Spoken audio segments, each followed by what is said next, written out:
Assalamualaikum warahmatullahi wabarakatuh. Kami dari kelompok aplikasi Edling ingin mempresentasikan tugas proyek mata kuliah e-commerce menggunakan RStudio. Judul dari proyek kami adalah Analisis Sentimen Aplikasi Edling. Anggota kelompok kami berisikan 3 orang, yaitu Muhammad Nisa Putra, Baresa Padu Siregar, dan Muhammad Zikri Ramdhani. Apa itu RStudio? RStudio adalah lingkungan pengembangan terintegrasi atau disingkatnya IDE. Untuk bahasa pemrograman R dirancang untuk mempermudah analisis data, visualisasi, dan pengembangan kode. Fungsinya menyediakan antarmuka untuk menulis, menjalankan, dan menguji kode R, mendukung pemrosesan data, analisis statistik, dan visualisasi. Memfasilitasi analisis teks seperti analisis sentimen dengan paket khusus mengelola proyek, debugging, dan integrasi dengan alat lain seperti JIT.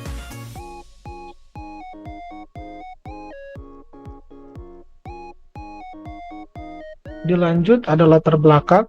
Aplikasi Edling sebagai platform sentral dalam ekosistem pendidikan menghasilkan sejumlah besar umpan balik pengguna yang berharga.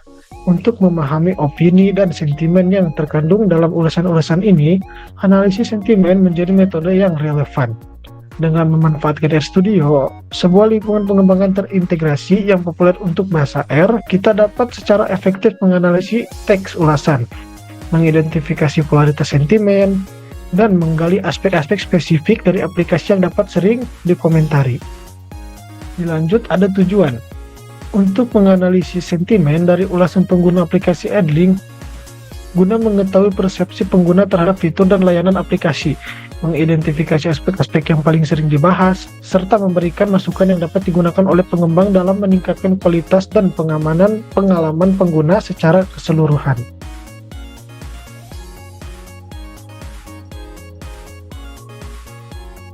Dilanjut tutorial oleh Muhammad Bayu.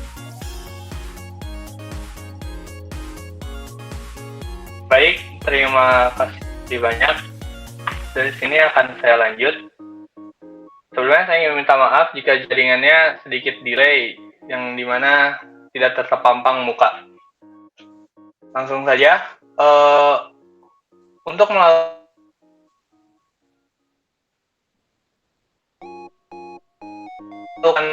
analisis sentimen aplikasi Edling, pertama kita perlu 2 bahan, yaitu ada RStudio, lalu ada juga R.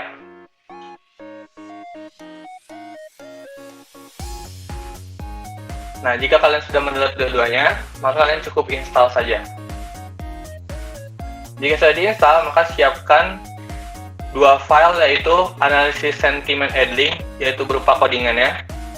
Lalu ada juga data dari review dan juga tanggal yang ada di Play Store untuk aplikasi Edling dari para pengguna.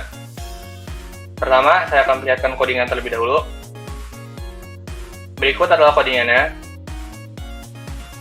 Ada pendahuluan, library, load data, processing dan tokenisasi, analisis sentimen, visualisasi,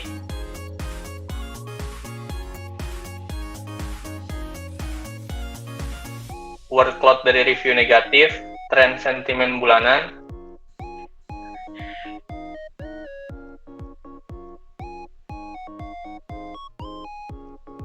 dan referensi.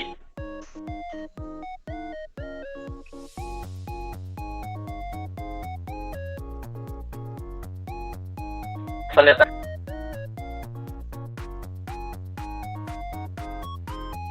Di sini ada 2 data, ada 2 kolom, yaitu ada review dan juga date.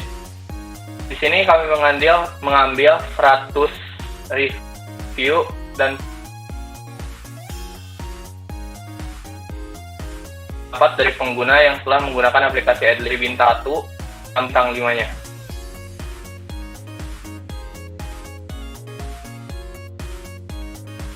Kami mengambil review ini mulai dari tahun 2020 sampai review di tahun 2005. Begitu langsung saya ke tutorialnya. Pertama, kalian klik kanan yang bagian file coding, open with, lalu RStudio.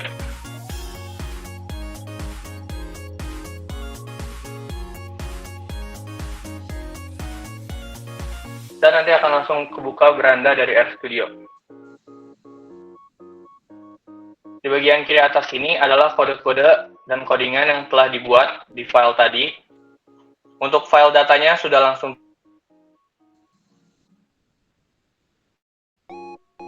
tersambung.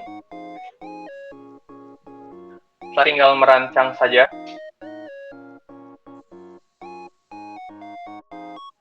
Untuk setiap codingan yang terdapat,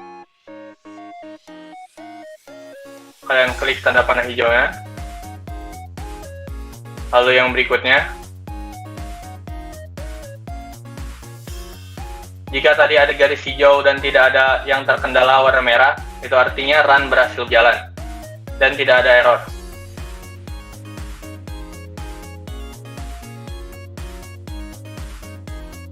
Selanjutnya yang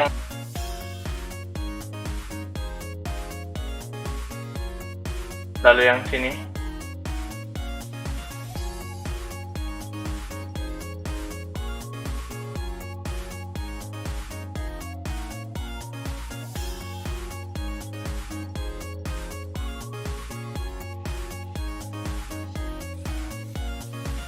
Setiap chunk akan menghasilkan hasil yang berbeda seperti grafik ataupun kata-kata rating.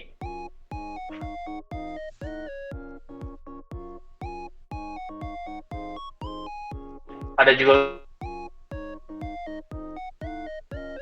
dan yang terakhir ada grafik dari review.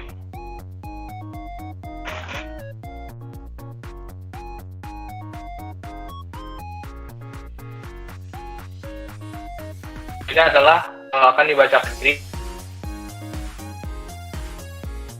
data yang sudah dirangkum.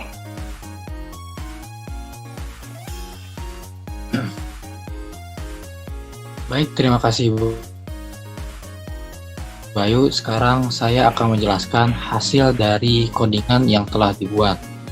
Pertama, terdapat pendahuluan.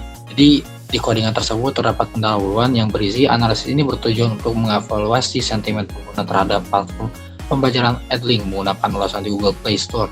Tujuan utamanya untuk memahami sejauh mana aplikasi Edlink ini dikenal dan digunakan dengan baik melalui pengalaman para penggunanya.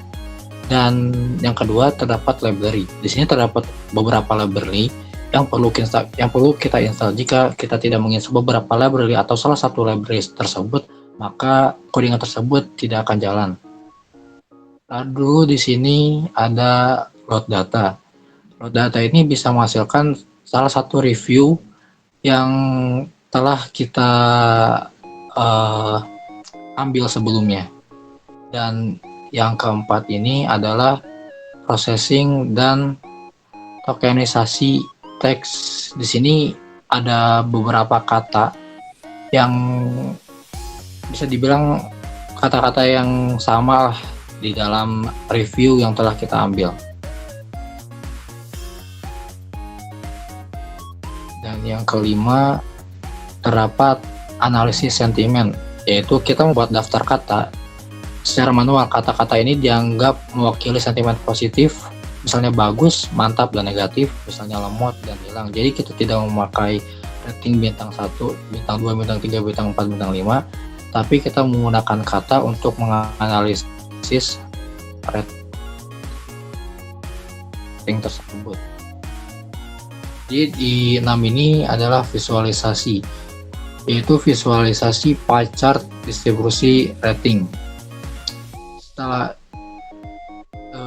Dan yang kedua ada 6,2 workload dari review negatif, seperti untuk visualisasi kata di mana ukuran setiap kata mencerminkan frekuensi kemunculan. Semakin besar ukuran data, semakin sering kata tersebut muncul dalam teks.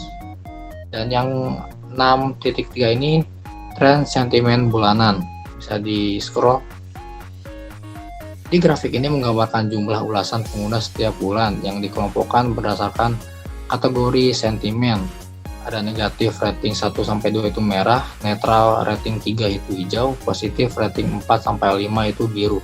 Jadi kesimpulan dari rating ini, ulasan negatif terhadap Edlink cenderung konsisten dari waktu ke waktu, menghasilkan adanya masalah yang terus berulang dan belum tayang secara tuntas. Di sisi lain, keberadaan sentimen positif juga menunjukkan bahwa Adlink masih memiliki keunggulan yang dihargai oleh pengguna. Namun penting bagi Adlink untuk menanggapi masukan negatif agar kepercayaan pasar tidak semakin menurun. Dan terakhir itu terdapat laporan masalah dan rekomendasi. Jadi masalah ulasan negatif rating 1-2 itu performa aplikasi buruk, yang kedua fitur yang dianggap tidak diperlukan, dan terdapat rekomendasi optimalkan performa dan berikan opsi untuk memasukkan fitur multimedia dan pertimbangkan untuk sistem pantau agar tidak dapat disalahgunakan. Mungkin segitu saja, bisa dilanjut oleh Bayu. Saya akan menjelaskan mengenai grafik-grafik yang ada dari hasil run codingan yang telah kami buat. Di sini ada grafik distribusi rating pengguna Adlink. Dapat dilihat bintang 1 terdapat 20%, bintang 2 terdapat 25%, bintang 3 terdapat 10%,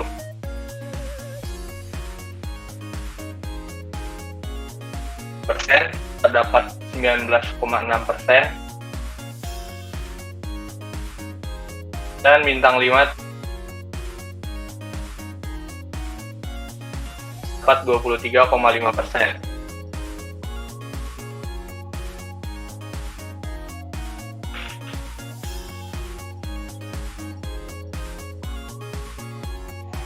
Selanjutnya di sini adalah gambar dari kumpulan kata-kata yang paling sering muncul, seperti dosen, aplikasi, membantu, buka tugas, tidak bisa, tolong, dan lain-lain. Di sebelah ini adalah datanya yang telah disusun. Seperti kata bisa terdapat 36 kata, terdapat Adlink sebanyak 23 kata, dan yang lain-lain. Selanjutnya adalah grafik. Ini adalah grafik tren sentimen bulanan. Di sini dapat dilihat jumlah urusan